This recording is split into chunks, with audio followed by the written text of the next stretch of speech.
$6 billion annual budget to prepare for health reform. The clinic is Cleveland's largest employer, second largest in Ohio after Walmart. It is the largest provider in Ohio of Medicaid health coverage for the poor, the program that will expand to cover uninsured Americans under the Affordable Care Act. The cuts are necessitated by the lower reimbursement that they're anticipating. There is no doubt the Affordable Care Act is affecting the way businesses look at their employees. As one recent report notes, U.S. businesses are hiring at a robust rate. The only problem is that 3 out of 4 of the nearly 1 million hires this year are part-time, and many of the jobs are low pay.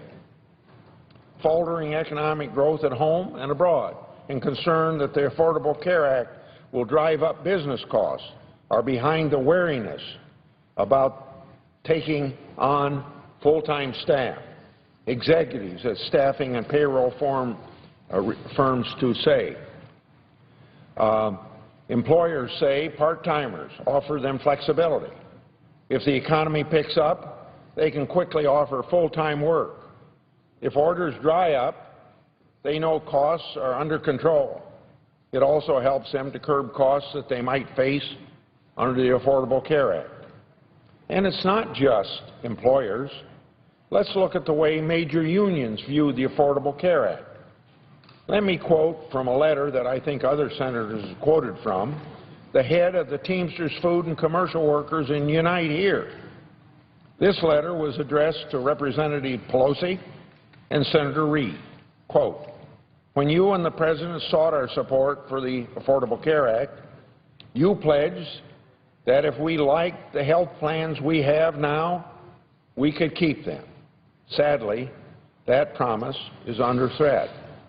Right now, unless you and the Obama administration enact an equitable fix, the Affordable Care Act will shatter not only our hard-earned health benefits, but destroy the foundation of the 40-hour work week that happens to be the backbone of American middle class. Like millions of other Americans, our members are frontline workers in the American economy. We have been strong supporters of the notion that all Americans should have access to quality, affordable health care. We have also been strong supporters of you. That you means the President and the Senator and the Congresswoman. I'll continue to quote. In campaign after campaign, we have put boots on the ground, gone door to door to get out the vote, run phone banks, raise money to secure this vision. Now this vision has come back to haunt us. This letter from the unions continues. Time is running out. The Congress wrote this law. We voted for you. We have a problem. You need to fix it. The unintended consequences of the Affordable Care Act are severe. Perverse incentives are already creating nightmare scenarios. On behalf of the millions of working men and women that we represent and the families they support, we can no longer stand silent in the face of elements of the Affordable Care Act that will destroy the very health and well-being of our members, along with millions of other hard-working Americans. We continue to stand behind real health care reform, but the law as it stands will hurt millions of Americans, including the members of our respective unions. We are looking to you to make sure that these changes are made. End of quote of that letter to Senator Reid and Representative Pelosi about why things very definitely need to be done to this legislation. Those are not people with known conservative credentials. They're known for their views of being progressives, liberals, people looking out for the middle class, and they find much fault with this Affordable Care Act. And then you wonder why there's so much concern being expressed by members of the Senate of why this should be defunded.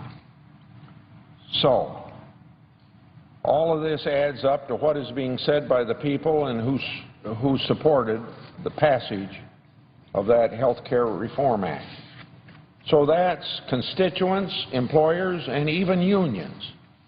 Let's take this a step further. Let's look at the work of the economic researchers. Here's what the Federal Reserve had to say in March. Federal Reserve said that the 2010 health care law is being cited as a reason for layoffs and slowdown in hiring. Quote, employers in several districts cited unknown effects of the Affordable Care Act as reasons for planned layoffs and reluctance to hire more staff, end of quote. Here's another one. A recent National Bureau of Economic Research study examined the Affordable Care Act's taxes and its impact on labor. Basically, if we want employment to go back to pre-recession levels, we must end the Affordable Care Act. The marginal rate increase due to the phase-out of premium subsidies and other implicit taxes in the Affordable Care Act in a, quote, massive 17% reduction in the reward to working, akin to erasing a decade of labor productivity growth without the wealth effect. That would be expected to significantly depress the amounts of labor and consumer spending in the economy, even if the wage elasticity of labor supply were small, but not literally zero. The largest tax increases are the primary reason why it is unlucky that the labor market activity will return even near to its pre-recession levels as long as the Affordable Care Act's work disincentives remain in place. Isn't it something to have an organization as respected as this organization to say, after all the work that went into the Affordable Care Act, that its very existence is a disincentive to productivity and employment? Madam President, with all of these concerns from constituents, employers, unions, even the Federal Reserve, you'd think that would cause people to pause. But it's also a legitimate reason for all the discussion we've had this week on what's wrong with the Affordable Care Act and the defunding thereof. But on top of that, we keep hearing concerns yet about the readiness to move forward with the law at all. In August, the Government Accountability Office noted that testing of the government's data service hub to support new health insurance marketplaces was more than a month behind schedule. The report said, quote, several critical tasks remain to be completed in a short period of time, such as final independent testing of the hub's security controls, remediating security vulnerabilities, identified during testing, and obtaining the security authorization decisions for the hub before opening the exchanges. CMS's current schedule is to complete all those tasks by October 1st in time for the expected initial open enrollment period, end of quote. And it's unclear whether or not national health insurance plans, which were supposed to give consumers choice and help drive up costs, will be available in all states next year. The Office of Personnel Management is, under the health care law, supposed to oversee the rates and contracts for at least 2 national plans in every state. The White House, according to news reports, say that there will be a national health plan in at least 31 states. Now, that's 31 states. That's not 50 states, Madam President. Perhaps the most telling sign that the Affordable Care Act has enacted isn't working is how much the administration has rewritten the law on its own, a highly dubious proposition. The Congressional Research Service recently noted that President Obama has already signed 14 laws that amend, rescind, or otherwise change part of his health care law, and he's taken 5 independent steps to delay and he's been able to do that on his own. So the Congress has passed, or the President has signed into law, 14 changes. I say that again for emphasis. And again, the CRS report noted that President Obama, totally separate of Congress, has delayed implementation of parts of the health care law 5 separate times. Madam President, Congress should be focusing our efforts on creating jobs, improving the economy, yet the Affordable Care Act is having the opposite effect. Our economy can't handle any more job-killing regulations from Washington. It has been 4 years since the end of the recession. For a lot of Americans, it's as if the recession never ended. While the unemployment rate now stands at 7.3%, which is bad enough, it only tells half the story. The fact is, this economy is so sluggish that only 63.2% of our working-age Americans remain in the workforce. The labor force participation rate is at the lowest in 35 years. The unemployment rate is dropping primarily because people have simply given up finding work. What we should be doing in supporting policies that lead to economic growth and job creation. We should be supporting things like Keystone XL pipeline. The initial permit for this job-creating energy project was submitted over 5 years ago. Despite overwhelming support in the Congress for the pipeline, the President has delayed the project for years to appease the extreme left. We have similar job-killing regulations coming out of the Environmental Protection Agency. We should be working to create an efficient pro-growth tax code, one that rewards success rather than hinders it. We should be focusing on our long-term fiscal problems. We all know that we're on an unsustainable path, yet the longer we delay and kick the can down the road, the harder the job will become.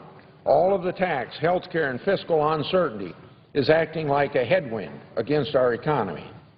So I will support funding our government and avoiding a shutdown. I will support any effort to repeal the Affordable Care Act. I will support any effort to defund the same act. I will support any effort to delay implementation of that same act. I will support the Vitter Amendment and any other amendment that puts 8,000 executive branch employees in the exchanges. As I have said again and again, the people responsible for this law should have the opportunity to experience it just as the American people will. Perhaps then they, including this senator, will then finally pay attention to the facts surrounding the implementation of the Affordable Care Act. I do so not out of personal animus for the President. I do so not to tear down the so-called signature achievement of the administration. I do so because I'm looking at the facts, and I do so because I'm looking at what is happening in health care and with our economy. Let's not stop thinking simply because someone uses the word Obamacare. Let's not talk about shutting down government. Let's turn down the hysteria.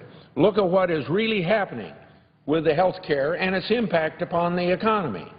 A member of the Senate just this week described our efforts to stop Obamacare as insanity. I disagree. A vote to barrel ahead as though everything is just fine strikes me as far closer to the definition of insanity. A reasonable person can and should conclude that we should stop moving forward on Obamacare, and that's how I will be voting this week. I yield the floor. Madam President. Senator from Illinois. Madam President, I see Senator Sessions is on the floor now, so I believe that the it's my understanding Senator Grassley used some Democratic time that was yielded to him for the beginning of his speech, and I ask that the parliamentarian recapture that time for the Democratic side. Without objection. And if Senator Sessions is prepared to speak now, then I'll wait.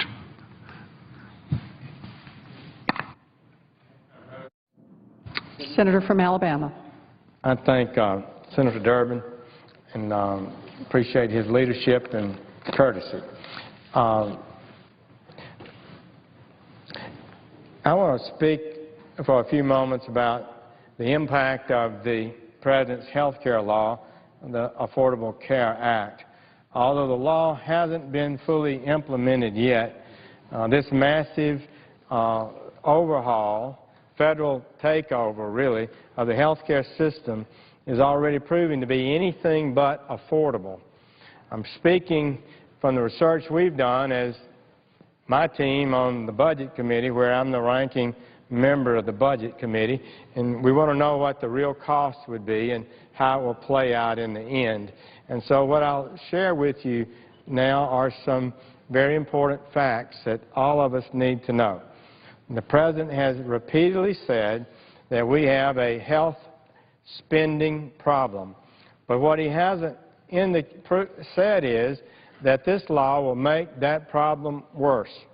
Last week, actuaries from the Center for Medicare and Medicaid Services, that's our top federal health care people, CMS, issued a report, and its findings were unequivocal.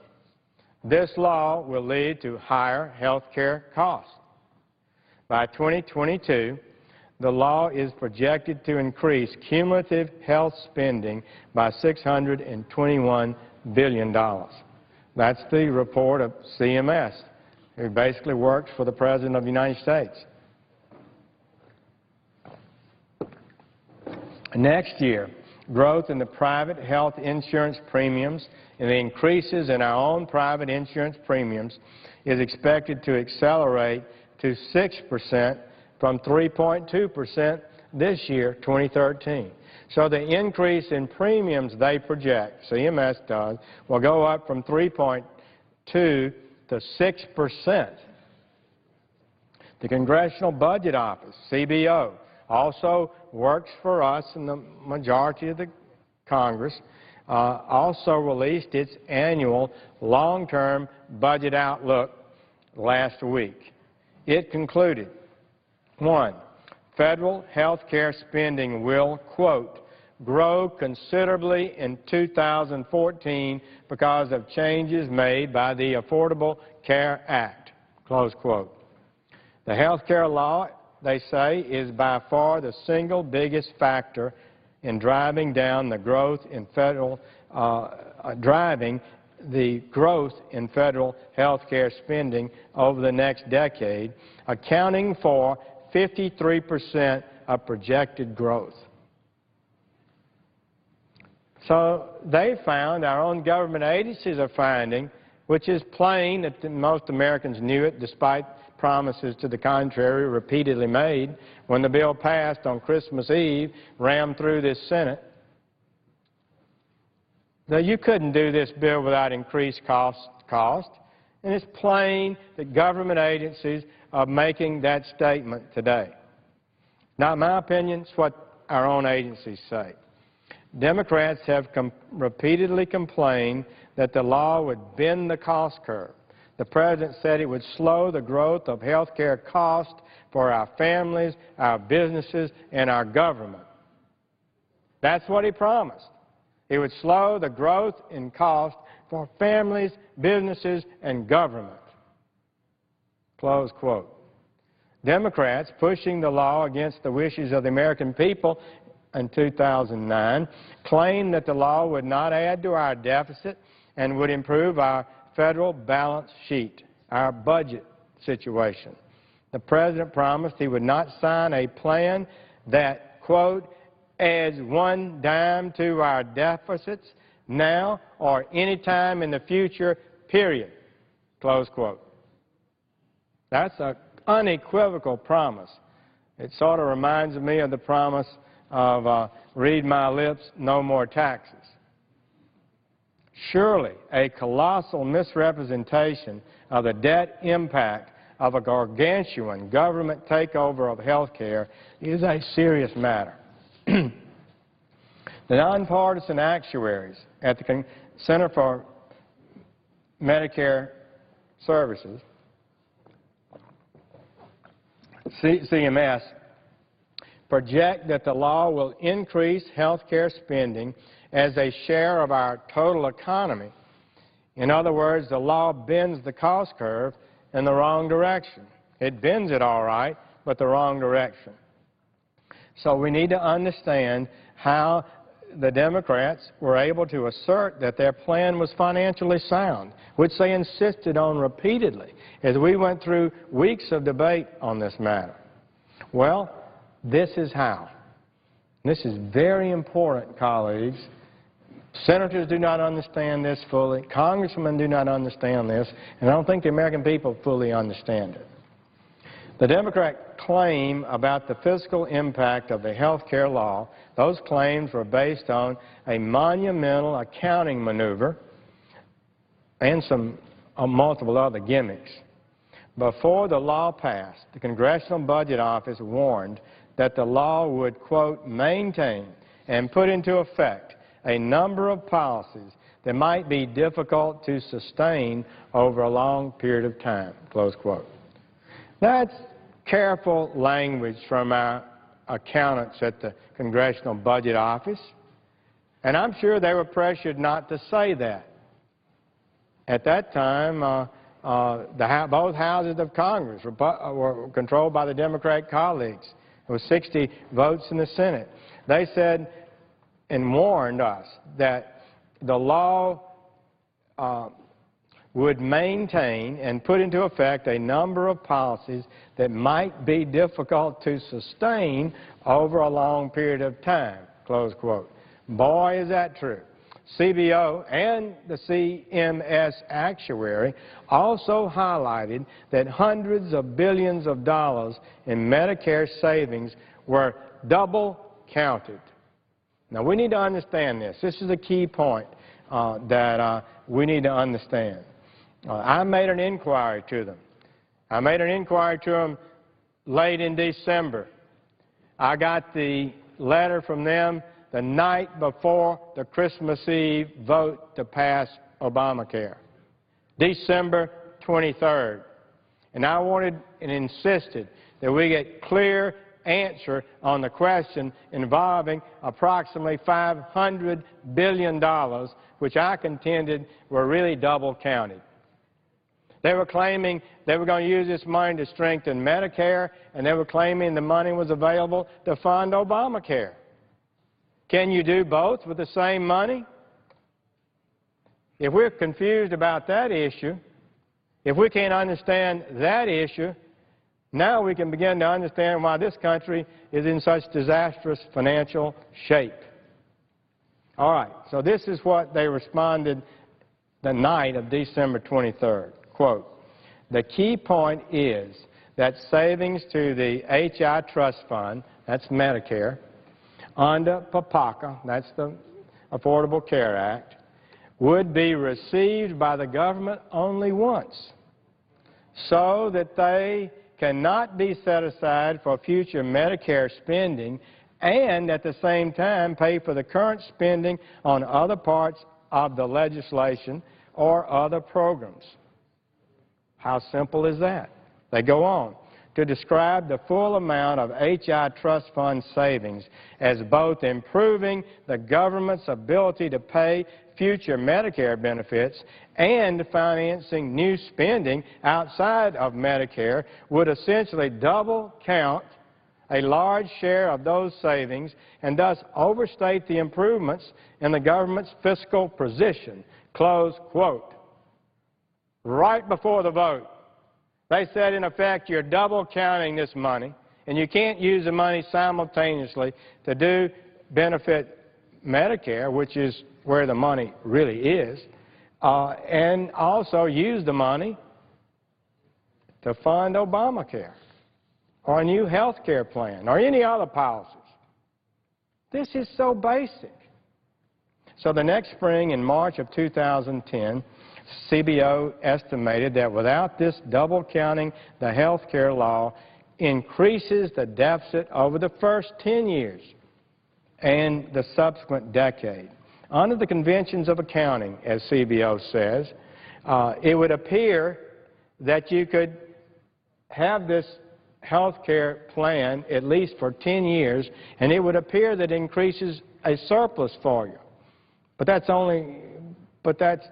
because of the conventions of a unified budget accounting. The money that comes into Medicare, money that's saved by cutting Medicare providers and doctors and hospitals, is Medicare money. It's not the Treasury's money to spend on a new health care program. It's Medicare trustees' money. And so, because it looks like in the short run you've got an advantage, then they were able to count it and say, well, money coming in is equal to the money going out, but they forget that all the people that are paying into Medicare off their FICA, off their checks each week, are going to draw that out in the long run from this trust fund. Everybody that's paying in is going to draw out all of that money and more because it's unsound actuarially.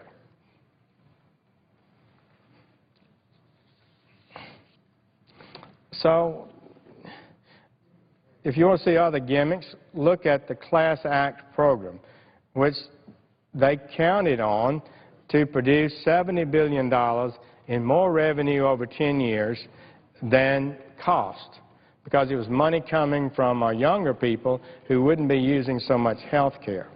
The program was so actuarially unsound that the Secretary of HHS had to notify Congress, as she was required to do, that there was, quote, no viable path forward, quote, close quote, to implement the Class Act. And with that decision and a lot of pressure from some of us in Congress, nearly 60% of the Democrats claimed deficit reduction in the first 10 years had disappeared. We had to eliminate that. So that would amounted to 60% of the so-called surplus that would be produced by the bill. Those savings in the Class Act were not real and should never have been counted in the first place. The Wall Street Journal calls the Class Act program, quote, a special act of fiscal corruption. One of our Democratic members, actually chairman of the Budget Committee, Kent Conrad, said it was a Ponzi scheme. And the first 10 years, the numbers looked good, but over a period of time, the money drawn out of it was going to be far greater than money ever was put in. They claimed it produced $70 billion in assets for America, when over the lifetime of the program, it was a devastating, unsound program. That if a private insurance company had offered it and tried to promote it in that fashion, I'm sure would have gone to jail. Absolutely unsound financially. Eventually, Congress had no choice but to repeal the Class Act, this bankrupt entitlement program, as part of the bill at the end of last year. But the case of the Class Act program is but a sign of what is to come under the rest of the President's health care law. While American people always knew that this health care bill would never pay for itself, they did not fully understand how the President and his supporters could insist otherwise. I wish I had been able to better explain it at the time. I tried, but I just don't feel, I know I was not successful in penetrating the media and the administration's view that the bill would create a surplus for America.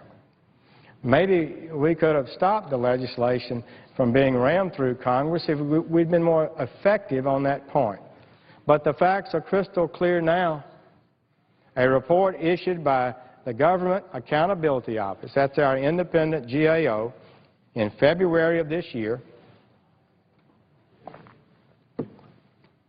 at my request, revealed that under a realistic set of assumptions, the health care law is projected to increase the federal deficit by 0.7% of the entire GDP over the next 75 years, an amount that is equivalent to $6.2 trillion in today's dollars.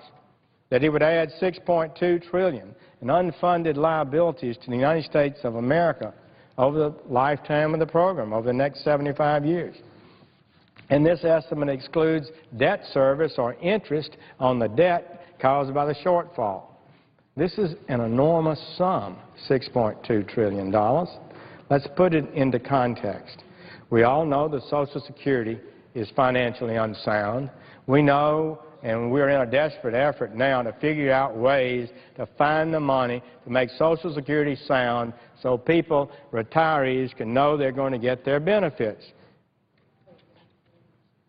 We all know that it must be fixed. At the time this health care law was enacted, the 75-year unfunded liability for Social Security was $7.7 trillion. This is almost as much, in passing this bill, we add almost as much unfunded liabilities over the next 75 years to the United States government as Social Security adds. Instead of putting Social Security on a sound path, this bill added another $6.2 trillion in unfunded liabilities to our debt, almost as large as Social Security.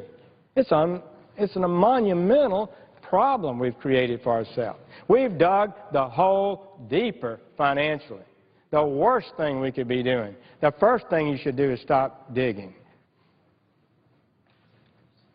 This finding seems to strike a nerve with some supporters of the law, so much so that they try to attack me and argue with CBO, but attacking a messenger doesn't change the facts. The report is crucial. It clearly answered the question. It sank any validity to the President's claim that his plan would not, quote, add one dime to our deficits now or any time in the future, period. Healthcare economist Christopher Conover at Duke University has explained that the Government Accountability Office report did not cook the books or use wacky assumptions. According to Professor Conover, GAO's assumptions in this more plausible scenario are a carbon copy of those used by the Congressional Budget Office, the Medicare trustees, the Treasury Department, and the Medicare actuary on their own. Close quote. Independently derived long-term budget projections are the techniques that were used in the GAO report, and they found $6 trillion added to our debt. So despite what we were told by the proponents of this law, the truth is that the President's health care law will further increase the cost of health care. It will add to our already unsustainable deficits and debt, and if fully implemented, would forever alter the relationships not only between patients and their doctors, but between American people and their government, period. It's been 3.5 years since its passage, and every day we learn more about how the law is hammering Americans. Here are some of the important facts.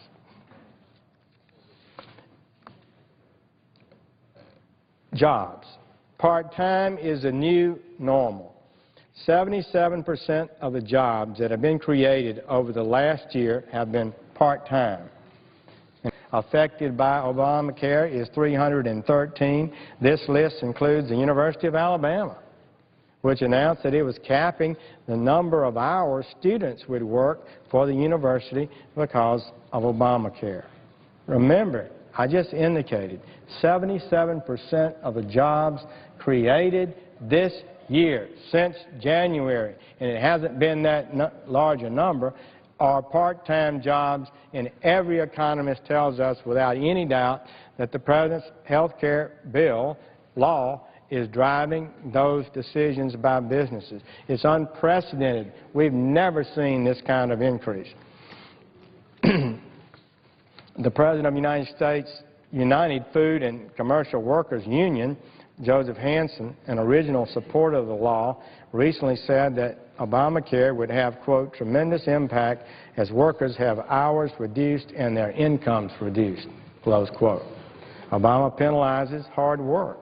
According to a new paper by Casey Mulligan, an economics professor at the University of Chicago with a premier economics department, the marginal tax rates included in Obamacare are add up to a 17% reduction in the reward for working for median income families. Now, this penalty that the American workers will take, essentially, he says, will erase all gains in labor productivity made over the last decade.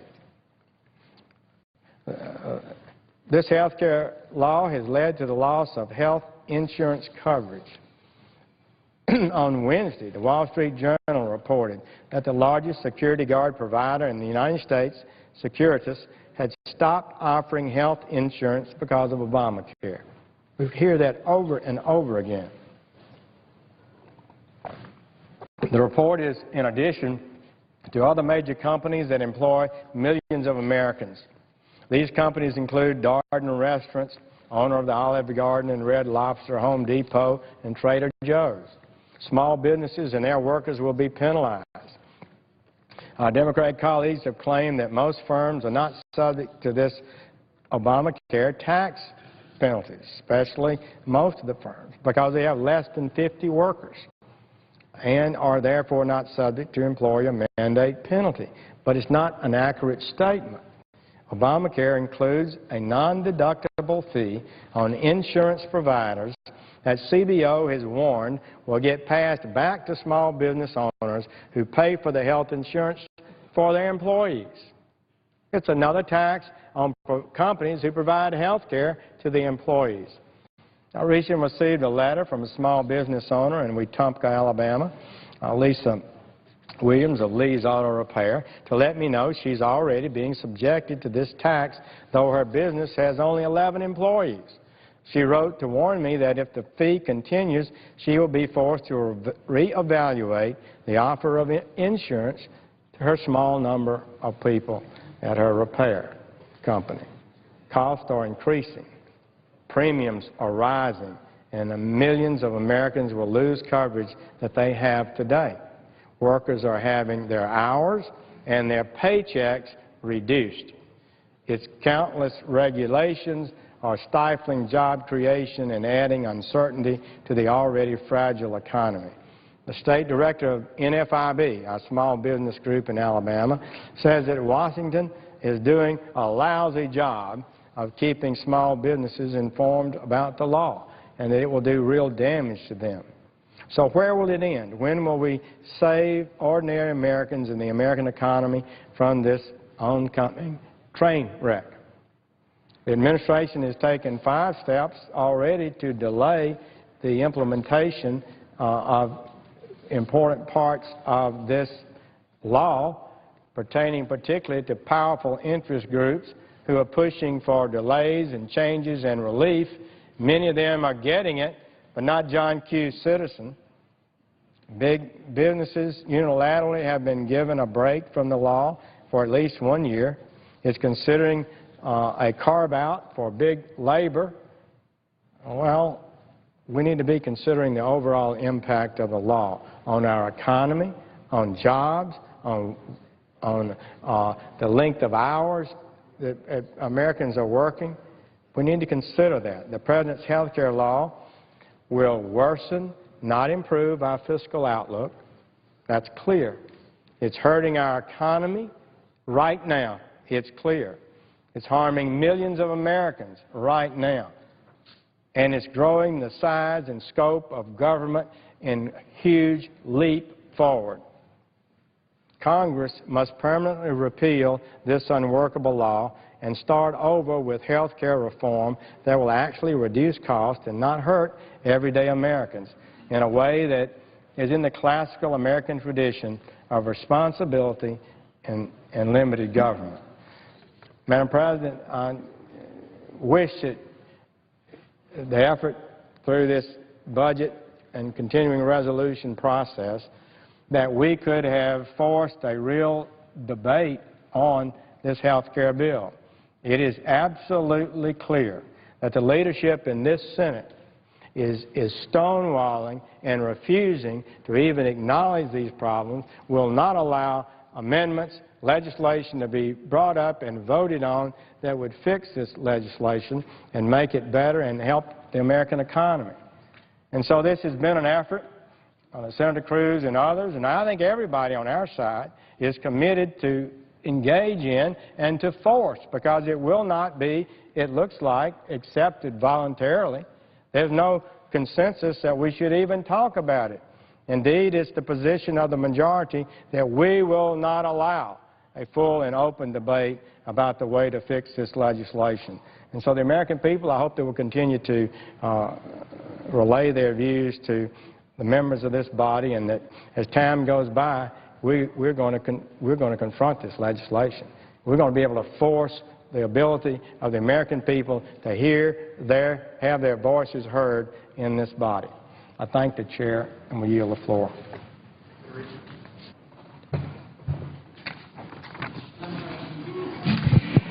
The Majority Leader. As I've indicated for the entire week, each day that goes by, each hour that goes by, each minute that goes by, we're that much closer to a government shutdown. I've been told that the House needs more time to work on this. They're saying that maybe what we need is an extension of the CR. Madam President, the stock market, the financial community, the Business Roundtable, American Chamber of Commerce, all America, 80% of the American people, including 75% of Republicans, thinks what's going on here, not taking care of the finances of this country, is absolutely wrong. There is no reason to stall this. So I ask unanimous consent that at 6:30 p.m. today, all post-cloture time be yielded back, with the exception of an hour, but the first 40 minutes of that hour equally divided between proponents and opponents to motion to invoke cloture, and the last 20 minutes reserved for the two leaders, with my having the final 10 minutes, and that Senator McConnell would speak before me, if he so chooses. And upon the use or leading back of that time, Senate proceed to vote on the motion to invoke cloture on J.Res 59. That if cloture is invoked, all post-cloture time be yielded back. The pending Reid Amendment number 1975 be withdrawn. That no other amendments be in order. That the Majority Leader be recognized to make a motion to waive applicable budget points of order. That the motion to waive is agreed to. The Senate proceed to vote in relation to the Reid Amendment 1974. That upon the disposition of that amendment, the joint resolution be read a third time. Senate proceed to vote on passage of the joint resolution as amended, if amended. Finally, all after the first vote in the sequence of votes be 10 minutes, and there be 2 minutes equally divided between the two votes. I would just alert everyone, if we got this agreement, it means we would vote up to 4 times around 7:30 this evening. The House would get the bill probably tonight or in the morning as soon as it can be processed.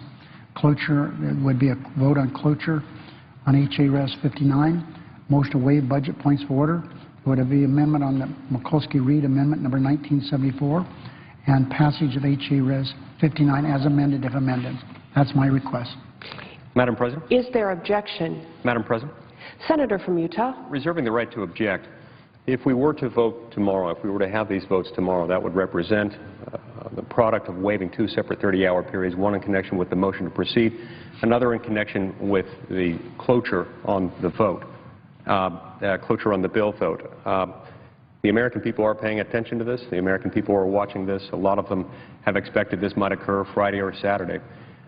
So I ask the question, would the Majority Leader be willing to modify the request slightly with the same provisions in place, but with the votes to occur during tomorrow's session of the Senate? I appreciate. Does the Majority Leader I appreciate modify? my friend's request to modify my amendment, my unanimous consent request. But, Madam President, my response to that would be, reserving the right to see if I would accept that, is this. Everyone in America, everyone, knows what the issues are before this body. The amendment, the Mikulski-Reid Amendment that we're going to be required to vote on is pretty simple. It says that there will be nothing dealing with Obamacare. We've changed the date from November 15th from December 15th, and we've gotten rid of the Pay China First. That's it. These so-called anomalies, I've met with the Republican leader. Staffs have gone over that. No problems with that. So this is an effort to stall, and I don't know why. An effort to stall. It is absolutely unfortunate because, I repeat, every minute that goes by is a minute closer to a government shutdown. Because when we finish this, we have to then have the American people focus on whether or not we're going to have a debt ceiling, whether we're going to, again, crash the economy as we did last time that threat came. So unless it's maybe someone thinks that they can come and with their great speaking ability tomorrow change everything that's going on, everybody in this body knows how the votes are going to go. This is going back to the House of Representatives. And the House of Representatives has said, they've said publicly and they've said privately, they're going to send something back to us. Now, I want to make sure that if they do that, we have time to process it. Stalling until tomorrow means they're not going to get it until Sunday. We would try our utmost to get it to them tonight, Friday, rather than sometime late Saturday or even maybe, well, we could get it to them sometime Saturday. They need time, and under our rules, is this some kind of a subterfuge to close the government? Because that's what's going to happen. We are not the House of Representatives. We have rules here that take a while for us to get places. I understand my friend from Utah says that we have 2:30 hours, and we're moving this more quickly than the rules require. Madam President, what the American people see here in the Senate, this new Senate, is everything is a big, big stall. Never do your work now. Wait until tomorrow. Maybe I'll give this great speech that'll turn the world around. This is senseless. The American people, how many times do you get the American people, 80% of them agreeing with anything? They think what's going on in this big stall is bad for the country, and it is. So I do not accept the modification. Madam President. And if there's an objection to this, if there's an objection to my request, I'll work it out with the Republican leader as to what time we're going to do this. Madam President. Is there objection? Madam President, reserving the right to object. The senator from Utah. We have been willing to compromise. The offer that was made by my colleague, the junior senator from Texas yesterday, from the floor, represented a significant compromise. Significantly, I believe it was the senator from Nevada, the majority leader, who objected to a unanimous consent request made yesterday by the senator from Texas to proceed with having these votes tomorrow. This still represents a significant compromise offer, that consolidates, collapses two separate 30-hour periods required by the rules. This is not an unreasonable request. Moreover, not understanding what it is about having a vote tomorrow morning instead of tonight that would make a difference between being able to get something to them tomorrow if we pushed it out versus Sunday. Madam President, I'm not going to dwell Majority Leader. because I want to yield to the senator from Tennessee. But I do want to say this. It is as obvious to me, and it's as obvious to me as it is to a kindergarten student. They didn't want to vote yesterday.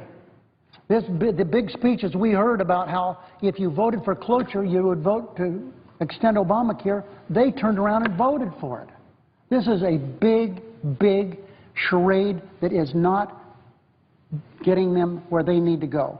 They want to stop Obamacare. They want to do everything they can. They didn't even want to vote on cloture yesterday. Of course, they wanted to skip that and just go a couple days and so they could talk longer. People are tired of talking. They want us to get something done here. The government is near the time that it will close.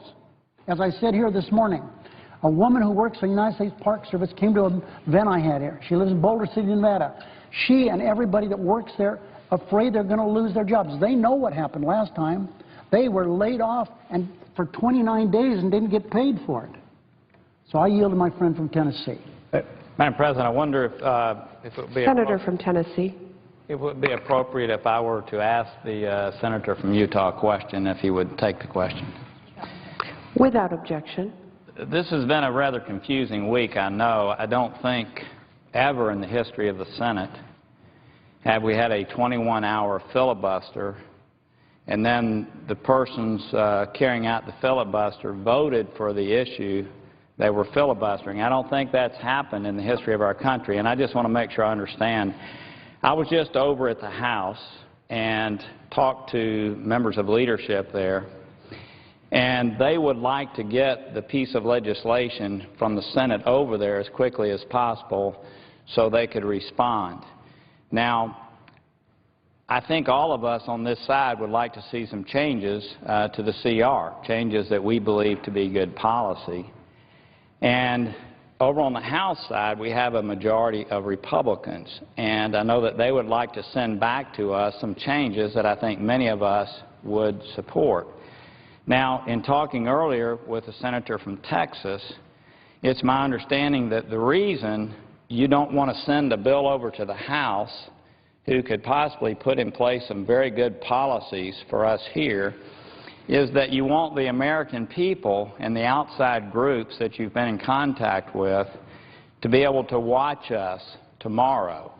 And so it would seem, I'm just asking the question, is it more important to the senator from Texas and the senator from Utah that the people around the country watch this vote, or is it more important to us that we have a good policy outcome from our standpoint and actually have a body that has a majority of Republicans to be able to react and send back something of good policy? This is confusing to me because I know the leadership there wishes to be able to respond as quickly as possible, but I'm understanding the reason we're waiting is that y'all have sent out releases and emails and you want everybody to be able to watch, and it just doesn't seem to me that that's in our nation's interest, nor is it candidly in the interest of those who want to see good policy on the conservative side come out of this CR. I just wondered if you might respond to that. Madam President. The senator from Texas. Since the senator from Tennessee has made reference to me, I would ask for unanimous consent that I might engage in a colloquy with the senator from Tennessee and the senator from Utah. Is there objection? Without objection. Madam President. Is there objection? We need time. If there's a reasonable time, I'd be happy to do it, but there's not going to be another performance by anybody here this afternoon. For how long do the senators wish to engage in a colloquy? I cannot imagine it would extend beyond 10 minutes. Is there objection to the request? No. Without objection. Madam President, I appreciate the senator from Tennessee's comments supporting the majority leader, and I know the senator from Supporting Tennessee. the House of Representatives. I know the senator from Tennessee is learned on Senate procedures, so that I know that he must have made a misstatement when he moments ago suggested that those of us who participated in the filibuster the other day somehow changed our position in voting for the motion to proceed. And the reason I know the senator from Tennessee is mistaken is because during the course of that filibuster, I explicitly stated I support the motion to proceed. I stated that a week before the filibuster repeatedly. I have always stated that the vote on the motion to proceed, the vote on cloture to motion to proceed, was going to be unanimous. Indeed, I would note that I offered a unanimous consent during that filibuster that we vitiate the cloture and all agree to proceed, because everyone in this chamber, I said I expect the vote will be unanimous, everyone in this chamber wants to proceed to this bill. Now, the senator from Tennessee, being learned in Senate procedure, knows that there's a big difference between that vote on Wednesday, which I might note, when the vote tally was down there for Republicans, I put my, not only did I vote yes early, but I put my recommendation for every Republican to vote yes. Because of course we should get on the bill. The vote tomorrow on cloture on the bill is a very different bill, and I know the senator from Tennessee is quite aware of that. The vote tomorrow is a vote to cut off debate on the bill. And so, as I said during the filibuster 2 days ago, as I have said for weeks, it is the vote tomorrow, cloture on the bill, that matters, because anyone voting tomorrow in favor of cloture is voting in favor of granting the majority leader the ability to fund Obamacare. And I know my friend from Tennessee understands that, so I'm sure his statement suggesting that the vote on the motion to proceed meant anything other than what it obviously meant, I know that was a statement in error. Well, actually, I appreciate this opportunity. What we have before us is a bill that defunds Obamacare. It's the bill that the House has sent over. So you're right. Tomorrow's vote is a vote to end debate in support of exactly what the House of Representatives has sent over. That is a confusing thing to a lot of folks, but you're exactly right. The House has sent over here policy that I actually support, and that is defunding the health care bill because of the damage that it's creating to our country. I wish the CR number was a little lower. I wish it was at 967 instead of 988, but that's exactly right. And so we're going to be cutting off debate on a bill that the House Republicans have sent over to us. So you're exactly right, and that's an important vote. And that is a vote in support of the House. Something in addition, supporting the House would be getting whatever we're going to do back over to them so that they are not jammed. But it's my understanding, again, relative to this vote tonight, happening tomorrow instead, is that my two colleagues, who I respect, have sent out emails around the world and turned this into a show, possibly, and therefore they want people around the world to watch, maybe them and others on the Senate floor, and that is taking priority over getting legislation back to the House so they could take action before the country's government shuts down, and by the way, causing them possibly to put in place, again, some other good policies. I yield. I appreciate my friend from Tennessee's comments. And I would note that he suggested that this is confusing, and I guess I don't think it's all that confusing. The senator from Tennessee says that a vote in favor of cloture is a vote in favor of the House bill and in favor of defunding Obamacare. If that's the case, then the question I would pose to my friend from Tennessee: why is Majority Leader Harry Reid going to vote the same way you're proposing to vote? Why is every Democrat in this chamber going to vote the way you're proposing to vote? If this is a vote in favor of defunding Obamacare, is it the senator from Tennessee's suggestion that the Majority Leader and the Senate Democrats are confused about this vote? Well, I would respond that after a 21-hour filibuster yesterday, you voted in favor of the thing you're filibustering, and Senator Harry Reid joined you in that too. So it seems to me that they're very similar. Does the senator from Tennessee dispute that the vote Wednesday was a vote to take up the bill, whereas the vote tomorrow will be a vote that will do two things if there are 60 votes? If enough Republicans cross the aisle, join Majority Leader Harry Reid and the Democrats, it will, number one, cut off all debate, and it will, number two, what makes the vote tomorrow so significant is the Majority Leader has already filed an amendment. That amendment guts the House continuing resolution and funds Obamacare in its entirety. And given that that amendment is pending, and if cloture is invoked, that amendment can be passed with 51 votes, does the senator from Tennessee disagree that once cloture is invoked, Harry Reid, the Majority Leader, will be able to fund Obamacare with 51 votes? I agree that the Senate rule that's in place that allows post-cloture votes at a 51-vote majority has been there for decades and generations, and it's the same rule that we have operated under for decades. So let me just ask this question. So we have a bill before us that I support. I think the senator from Texas supports. The senator from Utah supports, I think.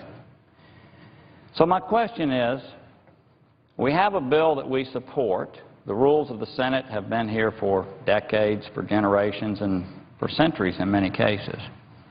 So are you thinking the House of Representatives would like for us to vote against cloture on their bill? Well, I thank my friend. Well, let me ask you this. And if you think that's what they wish for us to do, why is it that they're already developing language and legislation to send back over? It seems to me that they've already indicated that they view this strategy as a box canyon because they understand the Senate rules. And it looks as if, to me, they're already developing language to send something back over because even though we're in the Senate, I know all three of us are relatively new, somehow or another, they knew the Senate rules before they sent it over. So I'm a little confused, and tell me what happens if the Senate were not to invoke cloture on a bill that we support what then happens? I'd like to understand. Well, I appreciate that question from my friend from Tennessee, and there are several pieces of it. One, he asked, would the House Republicans like for us not to invoke cloture? I can tell you this morning I spoke to over a dozen House members who explicitly said it would be fantastic if Senate Republicans could show the same unity we did and vote against cloture, because Majority Leader Reid has filed an amendment to gut our language. I would note also, the senator from Tennessee keeps expressing confusion. I have to admit, I don't think the American people are confused. And I would ask the senator from Tennessee, you agreed a moment ago, if I understood you correctly, that if 60 senators vote in favor of cloture, Majority Leader Harry Reid will be able to fund Obamacare in its entirety. Let me ask the counterpart.